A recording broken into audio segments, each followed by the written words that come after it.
Which sound card is best for music production? What do music producers recommend? I compiled all the results of my polls here on YouTube and the results of my email list subscribers. By the way, the links to all the sound cards are in the description below. Number 5 on the list is the Tascam 16x8. This quality sound card of Tascam is one of the bigger sound cards in this list. It fits perfectly in the 19-inch rack.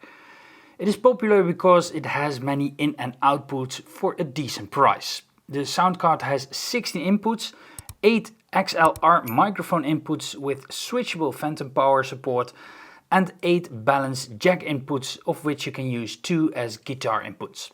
The sound card is compatible with Windows, Mac and iOS.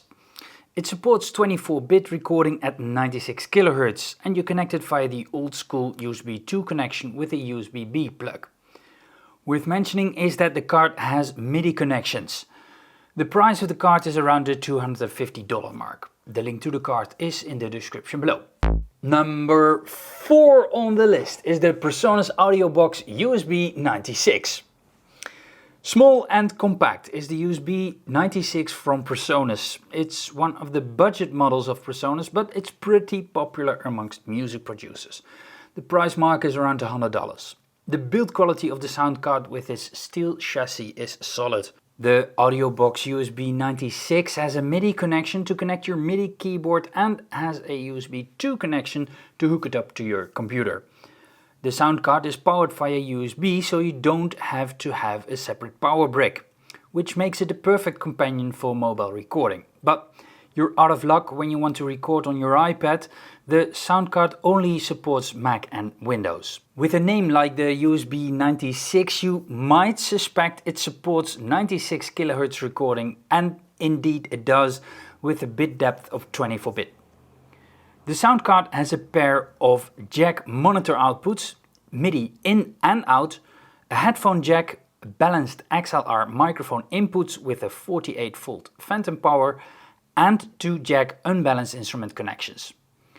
Because it is PreSonus hardware, you get a simplified version of Studio One with the sound card. The link to the sound card is in the description below. Number 3. The Audient ID14. I wholeheartedly agree with number 3 on this list, the Audient ID14. The sound cards support 24-bit 96 kHz signal processing. The sound card has sound level indicators which most audio interfaces lack. The sound interface has also an optical input which a lot of sound cards lack. The main difference between its smaller brother, the ID4, is the quality of the preamps. But the preamps of the ID14 need more power than its little brother, so the ID14 has a separate power brick and the ID4 has not. Furthermore, the sound card has a USB 2 Type B connection. One microphone jack, but the volume of that microphone jack is not controlled by a separate volume knob, which is a little bit clunky.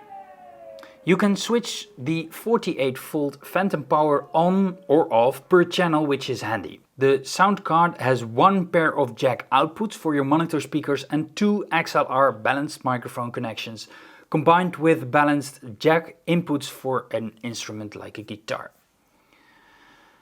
You can't use the sound card with iOS and the card has no support for MIDI. The price range of the card is about $200. One of the first videos I uploaded to this channel was a review of the ID14. Check it out, the link is in the description.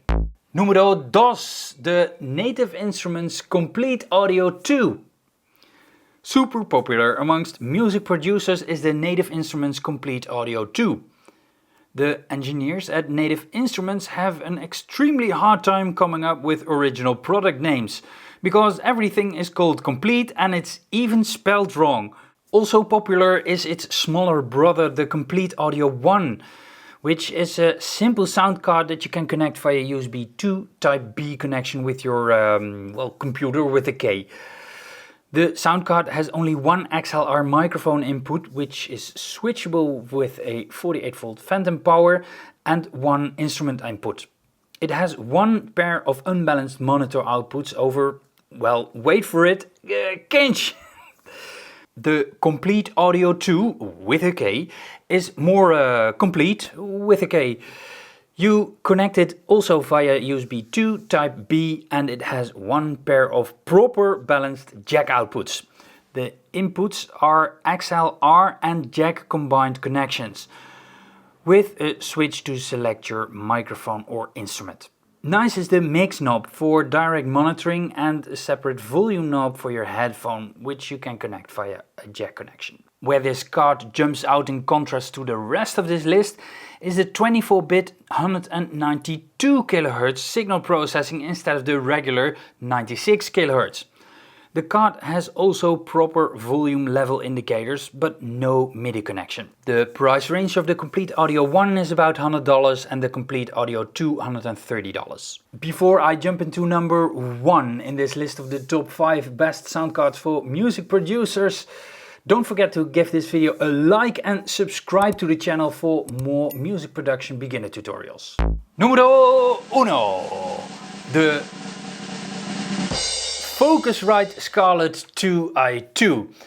Yeah, you might be inclined to think that it is on number 1 because I have one, but it's the other way around. I know it's the most popular sound card for music producers, so I bought one too. Yay! The Focusrite Scarlett 2i2 supports a bit depth of 24-bit at a sample rate of 192 kHz instead of the regular 96 kHz. I do have to mention that it has no MIDI connection, and it is a sound card with one of the lowest latencies in the market. The audio interface has two combined XLR jack inputs for instruments and microphones with a 48V switchable phantom power, two jack outputs for monitor speakers but no MIDI connection. The card is powered via USB and I like the fact that the card is plug and play on macOS. I own the 2nd gen 2i2, but the 3rd gen is already out. There are minor differences between the two, but these differences were so small that I didn't feel the need to upgrade. Most striking is the connection. It has a USB 3 connection with a USB-C plug, which makes it possible to have even less latency than all the other USB 2 sound cards in this list. I also want to do some honorable mentions. First of all, Apollo, the twin sound card, the Steinberg sound cards, the Arturia Audio Fuse, Army with the Babyface and Apogee. The problem with Apogee sound cards is that their sound cards are good, but their drivers are not publicly available on their website. The problem is that Apple updates their operating system every single year. If you update, you need new drivers for your sound card because your sound card doesn't work anymore. Problem with that is, if you lost your login, yay! Then you can't download your drivers and your sound card is registered and connected with your login. In order to process all the resolutions of those high quality recordings, you need a fast computer. But what is a good computer for music production? Check out this video right here. I'll advise you on that. If you're interested in equipment, check out this video right here. And if you're serious about music production and want to take a music production course, check out the link here in the screen. Thank you for watching and I'd love to see you in the next one. Bye.